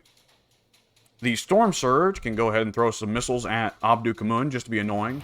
And it's doing a cool trick where it shoots them backwards, and the rockets just turn around and find the target anyways. Boy, Tau Tech is mysterious, huh? You know, as a matter of fact, I might as well just go ahead and give these Krutoks the order to just go in this general direction. You'll get there when you'll get there. Sure. Alright, and this Storm Surge, I'm going to order it a little bit less recklessly, but I'm going to tell it to go there. That Storm Surge is not going to see use by the time this game comes to an end. Kais, it's highly unlikely we're going to get any more use out of any Storm Surges, so I'm going to go ahead and retire the Zarvesa Crisis Center of Kais. And let's see, Nuanal can put in another building. We've got the influence buildings in there that we wanted. And now we can expand onto this tile where we can get even better mineral output. Excellent. These Kroot Hounds have just left here. They're just now they're just somebody's dogs. They don't have a purpose anymore. They're just kind of there to look cute, I guess. In so much as Kroot Hounds can look cute, I guess. I'm sure there's a lot of people who think the Kroot Hounds look cute, but I think they're hideous. Oddly enough, I think that the regular Kroot are a lot more charming, but there's something disturbing about seeing, you know, the Kroot, which are perfectly intelligent, rational beings, though ones that are supposed to have bad senses of humor, from the little lore I know. And just seeing how they make pets and servants out of, like, their devolved siblings, for all intents and purposes. I don't know, the Kroot are weird. I would like to see more Kroot units for the Tau, though. It's obvious that they're missing out on the Kroot. The lack of Kroot warriors, the lack of Kroot shapers, the lack of Narlocks is really noticeable for the Tau. And I feel like it'd be a lot more fun if I could build a more Kroot-focused army. I want to say they had that on the tabletop at one point. That was one of those White Dwarf army lists that was really cool. There was a Kroot army list, like playing Kroot as their own race that they made for 40k, and they released it in White Dwarf back in the day when they did that sort of thing, and White Dwarf wasn't just an ad for more miniatures.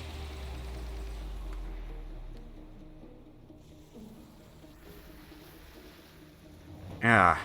And it would have probably been around the same time then they were releasing, for instance, they released the Vampire Coast army list for Warhammer Fantasy through White Dwarf. Let's see, what else was there? They released quite a few. Much earlier than that, they released a Halfling army list through Citadel Journal. That was cool. Though Citadel Journal also so old that it had a couple things that were a little bit uncomfortable. There is some of those oldest Citadel journals, if you go and read through them, they're really racist. Like, I mean, so much of old Warhammer Fantasy depictions of Araby and Cathay and Nippon in general. It's very racist. But it was just like, wow. Okay, you, Mr. Storm Surge, are going to have to step up here and help at some point. This cliff is annoyingly getting in the way, though. You can delete this Canoptic Spider. Get it out of the way. And we can continue to do a good bit of work against the city of Tramunshek. The loss of which will presumably be a big production hit for the Necrons. We've even got a Riptide. I always forget that I've got a Riptide with this army, too. That's so nuts. And I just had that Riptide sitting there for almost the entire game doing nothing. Oh, boy. We got a commander back here who's just stuck in traffic. Traffic is brutal in space, let me tell you. Oh, boy. Whoops, those are fire warriors, not an ethereal. I thought I was telling the ethereal to move. Doesn't matter. Alright, now we can execute queued orders, and let's see, who else is left that I need to give orders to? Ah, yes, this hammerhead hasn't actually fired a shot yet. Very good. Oh, right, these guys, right, okay, I'm getting my turns mixed up by now. I was thinking that we were on the last turn, the previous turn, but no, this is, oh my god. Oh my god. Well, goodbye Abdu Kamun. How many other cities do the Necrons have? That's the question now, isn't it? They must have more than one good city to pump out as many monoliths and obelisks as they have, right? Oh, this devilfish needs healing. Now, let's see. Let's keep pushing the fire warriors out here. Let's see. These builder drones, will they be able to heal this devilfish next turn? Yes, they can. Very good. Okay, that's going to cause a bit of a traffic jam, but, Whoa! That's... Somebody decided that the Skyray needs to be piloted by a high-quality Tokyo drifter. What's the gag? What's the line? Real Kansai drifter. There you go. My Japanese accent leaves something to be desired, I feel. And again, that's the story for most people who are not from East Asia. At the same time, I feel like there's probably a lot of Chinese dudes that have a much worse, much more offensive Japanese accent than I do. Racism is not unique to any group of people, as it turns out. Sad as it is. Sad as it is. Okay, we got another unity bonus. Let's see what's going on up here in our upkeeps, our incomes, whatever. Very nice. That was an increase of 9 energy from this one dude. Excellent. I like it. What does this drone controller thing do? Increases the accuracy of adjacent drones. Oh, I don't like it.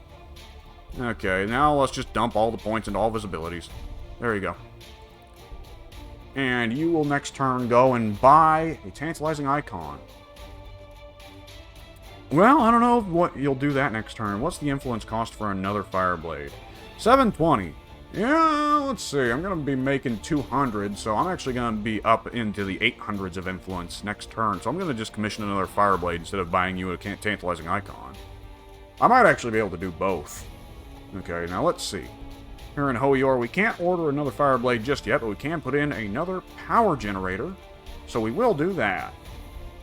Up in Malkara, we will also put in one last building, an influence building, before we start the real mineral cycle. Nuanal will start putting in their mineral buildings.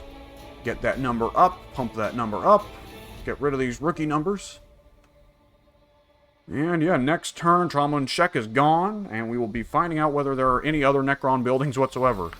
This Necron Lord out here is just putting on the most valiant defense. Credit where credit is due. He's, you know, it's not going well for him, but he's fighting to the very, very last.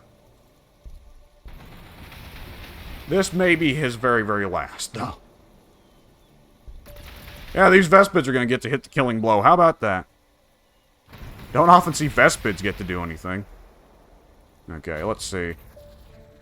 Over here, let's go ahead and have this Hammerhead push on ahead. As will the Tiger Shark. And this commander will go ahead and capture that outpost. I don't have any use for a Shard of Vol, but I'll take it just to deny it to somebody else.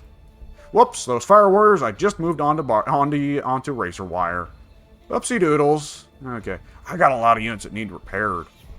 Whew, Okay, let's go ahead and finish the repairs on this devilfish. Yeah, that's close enough. The devilfish will now run on up.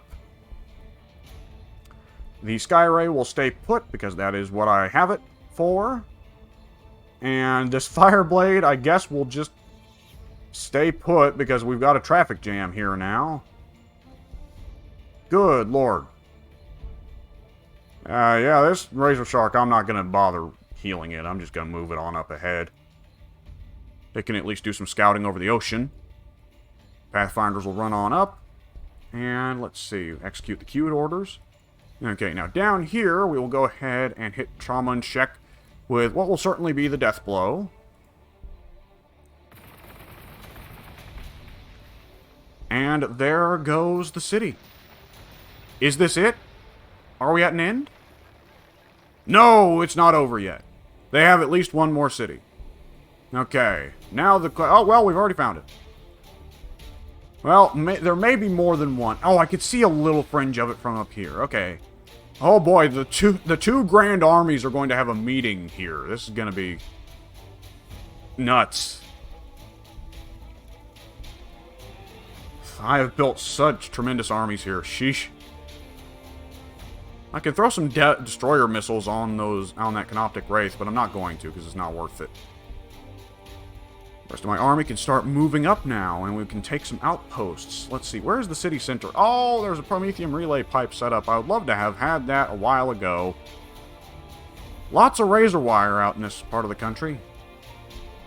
I don't like it. We can do some damage to the Canoptic Wraiths, why not? I'm going to wager, based off the lack of resistance I'm seeing here, that there's not really anything left that the Necrons have. So, probably just gonna be Clickomania. Right-click to win for a good long while. Come to think of it, I want to go ahead and get a builder drone out of... I don't know, I assume that the game's gonna be ending in like 2 turns. I'm gonna go ahead and build a builder drone in Kais anyways for laughs. Oh, we've got a Tiger Shark and a Hoior. Well, even the ridiculously fast Tiger Shark may not get there in time for the game ending. So we'll go ahead and tell him to get on the move, but I doubt he'll be finishing his turn. Oh no, you camped on the Jakaro encampment. You fool! You've done this to me. Why would you do this? Okay, let's see. Now we just order the cities. Hoior can go ahead and get another Fireblade a-rolling. Very good. So that'll be a further increase in output in all of my cities. And I can afford to build another Tiger Shark. I will just for a laugh. It's not like having my energy economy go down this late in the game is going to be that much trouble. Meanwhile, here in Malkata, we are ready to invest in even more mineral buildings. Excellent. And Nuanu can invest in another mineral building.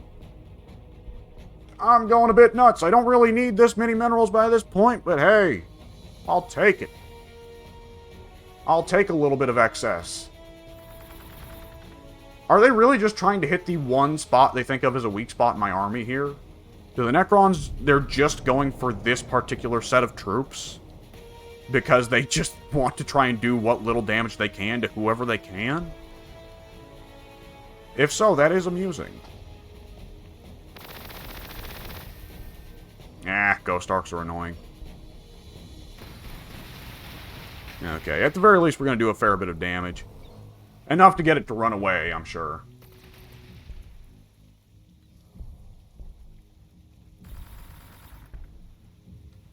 These crisis suits, do they have... They do ignore wireweed. That is excellent. Let's see. Yeah, you can do some light damage to the Ghost Art. It doesn't really matter. Oh, that's a Catan. We have a Catan on the board. Ideally, he won't get to be a problem, but this whole Necron thing of just teleporting whatsits wherever they want is really annoying. Oh, they just got all their dudes camped out in the ocean. Alright, well, this is almost certainly the last city, so I'm just not going to worry about this. I'm just going to kill their last city before they can do anything about it. Let's see. I can throw some Seeker missiles at somebody. I can finish off those Canoptic Wraiths. Why not? Sure. Alright, now we just begin to push into the city. Hecatondiet. Okay. Let's see. Yep, we're just going to be pushing on in. Let's see. We will take the morale, the leadership off of this city. And in the process, we'll be able to do loads of damage to it. How many guys can we get in close here? Who will be the one to deal the killing blow? Certainly not these broadsides. These broadsides are going to be lucky if they can get anywhere by the time the game is over.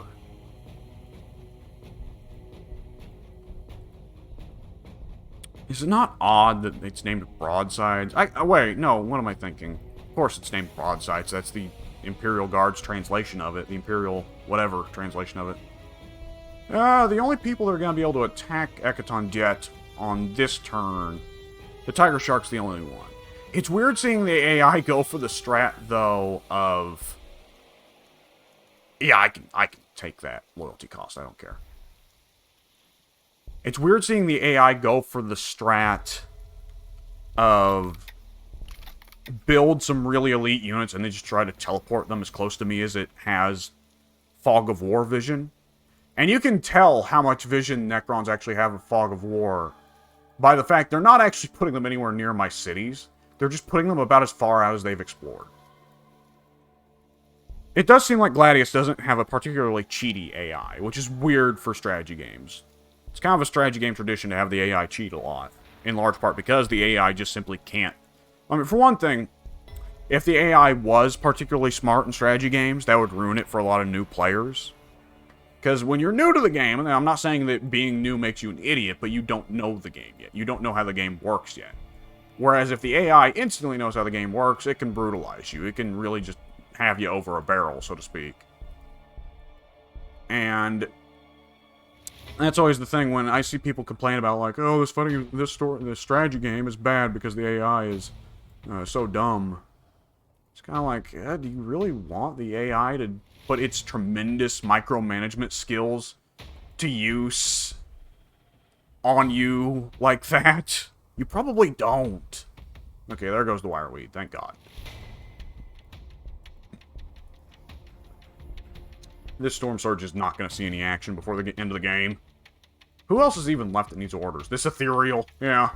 He was useful for a minute, but I didn't fight enough of a defensive war for him to really be that useful. This Fireblade, we'll go ahead and get him another Tantalizing Icon, just because can we afford another Tantalizing Icon? No, we can't. Okay. Whatever. Let's see. Hoyor can put in another building! Woohoo! It's a special occasion! No, it isn't. Anyways. Let's see. Malkara can put in another mineral building. And lastly, Nuanal can expand into another tile. What tile do we want them to expand into? We could use more influence. More influence would be nice, especially at this point in the game. We're spending a lot of influence to reduce the morale of cities and enemy units anyways. Oh, well, the obelisk is the monolith is advancing on my units, and there's the Catan. Ouch!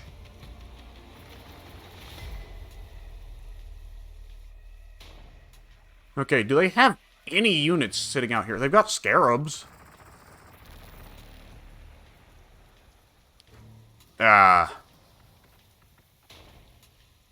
Pretty soon they'll have had scarabs. Yeah, they had scarabs. That was a lot of Overwatch. Who? Yeah, let's see. Who can we move up here? Alright, you go ahead and take that Overwatch damage. You're not valuable. Tiger Shark will also move in close. It's a flying unit, so it can just sit over the ocean and fire upwards. Well, I guess it can just fly high enough to hit them from there. Very, very good. Okay, and we will just be moving up the rest of our army. Who knows how many of these guys are even going to get any shots off. It's a lot of dudes. Sheesh, late game strategy games are nuts. Let's move these guys up a little bit, yeah. Oh, we gotta get rid of this wireweed here. Oh boy. There's a lot of wireweed. We'll get rid of a little bit of it right here. But, sheesh. Seems like sometimes the map generator is a lot more happy to hand out loads of wireweed than other times. We can do some damage to the Destroyer Lord, but it ain't gonna be much. No. That Catan, oh boy. We can do some morale damage to the Catan. Let's try and do some morale damage to the Catan.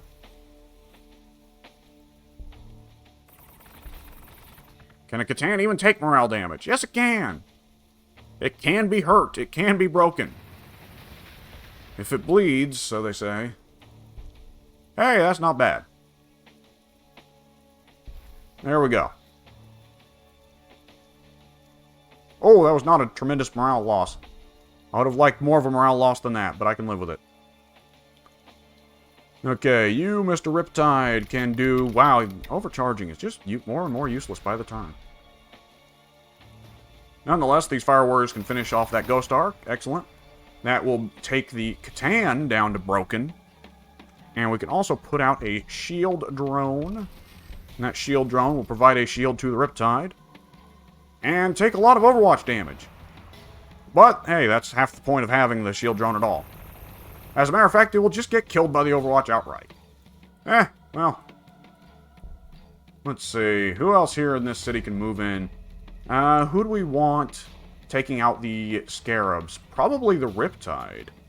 Because the Riptide has probably the worst attack for attacking cities. Okay, now everybody else can move on in and start to tear apart Ekatundiev. As a matter of fact, we might be able to kill it this turn. Let's see. Yeah, it might be a possibility. Have these guys already made their attacks? Yes, they have. Okay. Yeah, we can do a fair amount of damage. I might have overestimated my damage capabilities by just a little bit, but it's not going to be much time at all. Definitely before that Catan or that Monolith can do any real damage whatsoever. Yeah, we're just hitting it with everything now.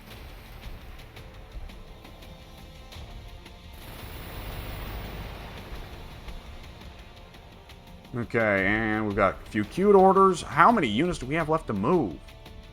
Good lord. Oh, we've got some Seeker missiles to throw on here. A little bit of that extra spice.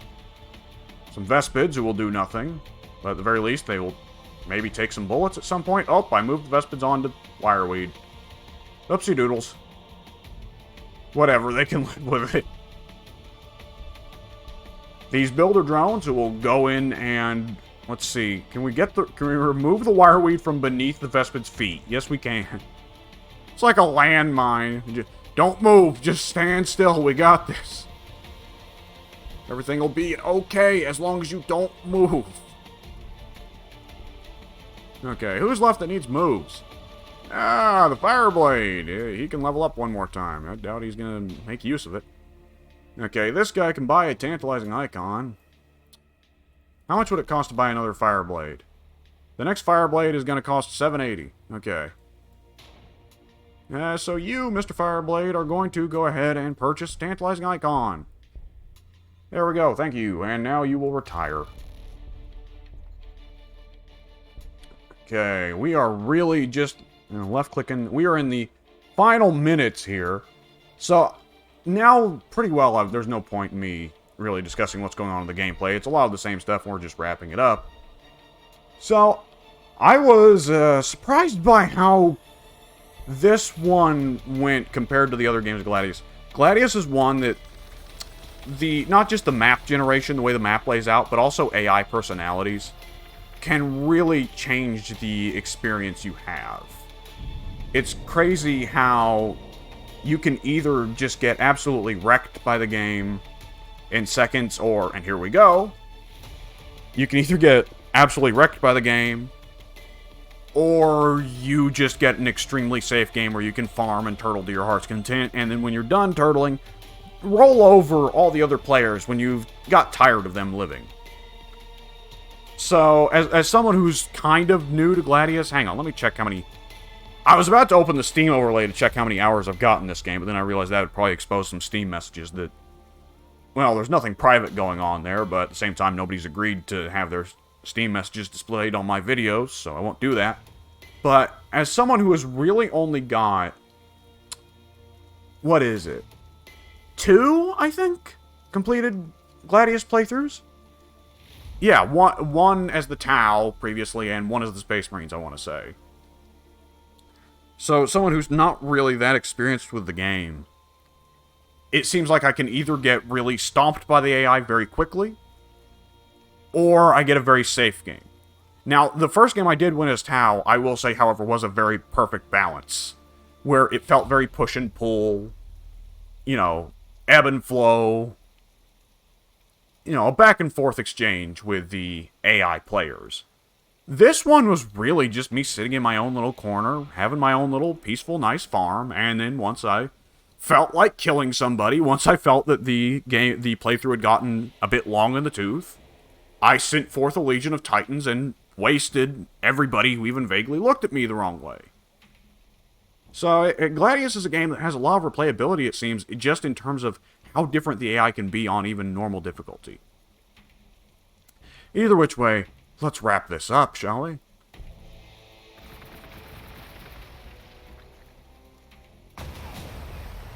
Victory! This is the way. Those who could see the truth, the purity of the greater good, have joined the Tau. As for the rest, the unconvertible monsters and those who refuse to listen, your broadcasts show them kneeling, dead or broken, before the Firecast's hooves. Oh, right, the Tau have hooves. That's always weird to remember that. Alright, now let's see. Okay, wow, Yeah, the score totals got a bit nuts at a certain point. The Space Marines were doing the best, really. Yeah, you can see a certain point here where I got tired of the Space Marines living. And you see the drops from them losing Fortress of Redemption all of a sudden.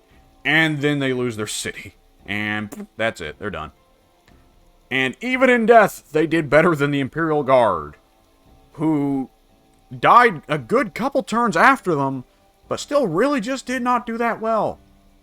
The Necrons, a little bit consistent, but there is a very tangible point here where I was starting to get Fireblades out at a ludicrous rate. They were pumping out loads of loyalty, and whoop, all the way up here. Let's see, economy-wise, let's see. In terms of economy, I was actually doing the worst at first, which is surprising to me because the Guard's economy isn't that good. Well, if they make good use of edicts, I suppose they can be really good, and I'm pretty bad at using edicts and stuff like that. The Space Marines had a really strong economy, and it showed. The amount of Fortresses of Redemption we were seeing on outposts were just showing how good the Space Marines were doing in that regard. Necrons, surprisingly not that great economy, but then again, they were building so many strong units already. And the Necrons, I guess, don't have that strong of an economy in and of itself. They just have strong units and the ability to rush things. Guard, not so great. Nothing special, I guess.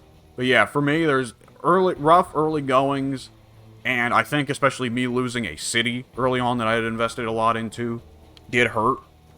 But then there is the point where I start the Fireblade production, and I've got New Onel running. I'm about to found Malkara, and it's just all the way up there. Military-wise, I'm again going to do the worst here, I feel. Up until the point where I start to build this more of a serious military, because I realize how much of a threat the Necrons pose to my cities. The Necrons, far and away the military leaders, up until I started going nuts with the Titans. Yeah, that's just kind of, I guess that's just kind of how the Necrons have to roll. At least from the limited time I've spent with the Necrons playing them. Is they've got just uber strong military, but economy-wise, they struggle a bit for making money. So you want to press the other players down with your military and hope that their economy won't just fund them to eventually wear you down in a battle of attrition that you can't win. And yeah, Guard did not do well. They had some nice Air Force going for a little bit there. That was a problem for me. Space Marines, I guess that makes sense. The Space Marines were losing units for a little bit there. And did I ever... I feel like I fought the Space Marines a little bit. There was some spot where they had a Fortress of Redemption or a Devastator Marine in the wrong place, and I didn't like where it was, so I dealt with it myself. Let's see, research. Yeah, this one's going to be a joke. Oh, no, actually, we all pretty well kept neck and neck up. There, I go ahead. I guess I didn't have that strong of a research game this time. Because I was spooked of spamming too many research buildings and losing the Utopia bonus. But as the Tau, like, you just want to focus on research so much so you can get in diversity unity. Then again, I guess everybody has a really good tech in the last tier of the tech tree that they really want to run towards. For the Tau in particular, though, it just gives them the ability to spam out, 4 or 5 or 6 or 7 cities where, the Guard, for instance, is lucky to have 3 without having massive loyalty issues. And let's see, you could tell the Space Marines were doing good in research. Those Fortresses of Redemption had every upgrade imaginable. And in terms of details, let's see. Yeah, I made a lot more money than everybody else. I dealt out more damage than the Space Marines or the Guard, but the Necrons dealt more damage than me. That's a lot of numbers. I'm not looking at that. So, the Necrons, yeah, clearly the Necrons had been slugging it out with the Guard, I'm going to have to guess. Yeah, who is it saying who they dealt damage to? Because I doubt they attacked their own Triarch Praetorians very much, and I doubt they attacked their own Royal Courts very much. That's curious. If I had to guess, yeah, the Necrons were probably throwing down with the Space Marines and the Guard quite a bit.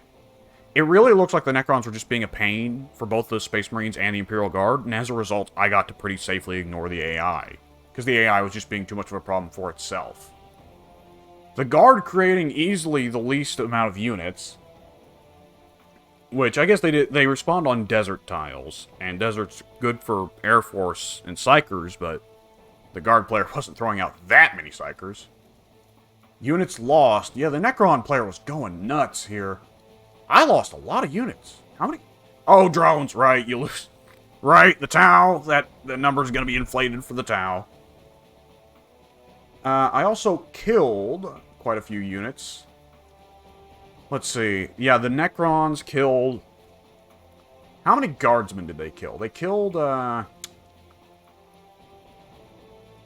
They killed 4 units of Tactical Marines. That's pretty good. 7 units of Guardsmen. There we go. And let's see. Buildings constructed. Yeah, I'm in the lead on that one. I was very much playing it wide. I'd like to see a... Is there a chart for showing the time elapse on the map? Huh.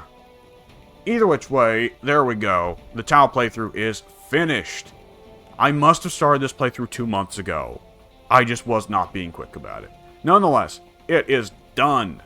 There we go. I can now move on to Eldar or Mechanicus. I don't know, I'm getting a craving for Mechanicus all of a sudden, but at the same time, I should hit the Eldar because I've never played the Eldar. Think it'll be the Eldar. Either which way, I will see you folks later. Whatever game I hit next, whatever race I hit next in Gladius, I will see you then. Later.